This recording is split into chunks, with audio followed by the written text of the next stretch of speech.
मतदार यादीतील संभाव्य दुबार नावांसंदर्भात राज्य निवडणूक आयोगाचे आदेश तर दुबार नावांसमोर नोंद करणार। इतर केंद्रावर मतदान केलं नसल्याबाबत हमीपत्र मतदाराकडून लिहून घेतलं जाणार।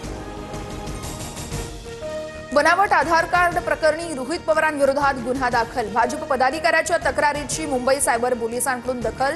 रोहित पवार यांनी एका वेबसाईटचा वापर करत बनावट आधार कार्ड बनवलं होतं।